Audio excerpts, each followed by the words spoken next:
আসিয়ার বাসার সামনে হবে একটা ফাঁসির মঞ্চ, প্রকাশ্যে 5 জনকে ফাঁসি দিতে হবে। সিস্টেম আছে আমার দেশে, ফাঁসির রায় কার্যকর করার নিয়ম আছে, ফাঁসিটা প্রকাশ্যে দিতেই হবে। সারা পৃথিবীতে প্রকাশ্যে ফাঁসি দেওয়ার বহু নজর আছে, এইটাও দিতে হবে। দর্শকদের কলিজা গুর্দা কাঁপতে হইব, ওরা ছটফট করবো ফাঁসির দড়িতে, এটা আমরা সারা বাংলাদেশে দেখাবো। প্রত্যেকটা দর্শক দেখবো যে ওরা ছটফট করে মরতেছে। আদারওয়াইজ আরেকটা অপশন আছে, এই 5 দর্শক রে আমাদের মিরপুর চিড়িয়াখানায় নিয়ে বাঘের কাছে ছেড়ে দেওয়া হোক।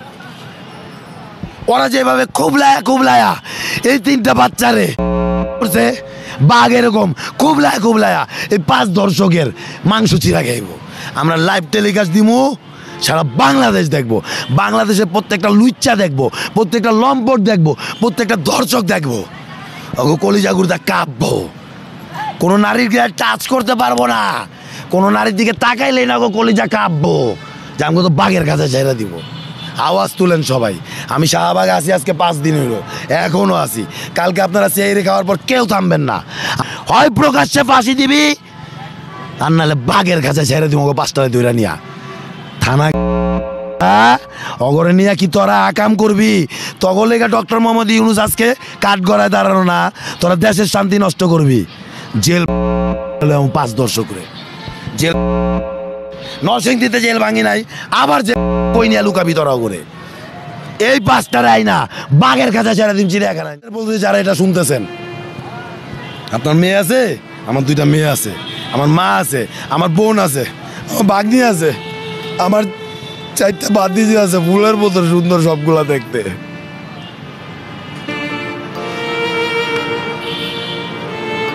আপনার ঘরে যদি মেয়ে বোন থাকে না, ঘরে আর পয়সা থাকেন না।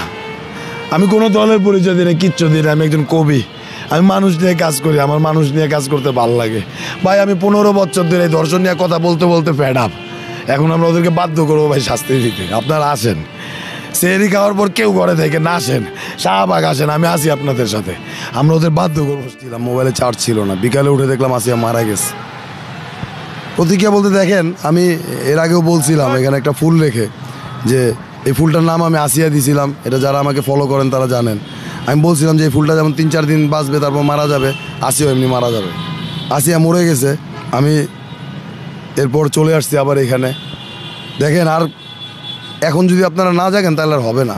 আমি তখন বলছিলাম যে দর্শকদের আমরা প্রকাশ্যে ফাঁসি চাই, এখন আর এইভাবে হবে না। আসিয়ার পরপর দেখেন চিটাগাংয়ে বাবা মেয়েরে, এখন একটা মেয়ে তার মাথার উপর ছাদ কে? তার বড় ভাই, তার বাবাই যদি মেয়ের, তাহলে একটা মেয়ের নিরাপত্তা কই? আমি প্রশাসন কে মিলে নিরাপত্তা দিতে পারবো? এই নিরাপত্তার একটাই জায়গা আছে, ভয়।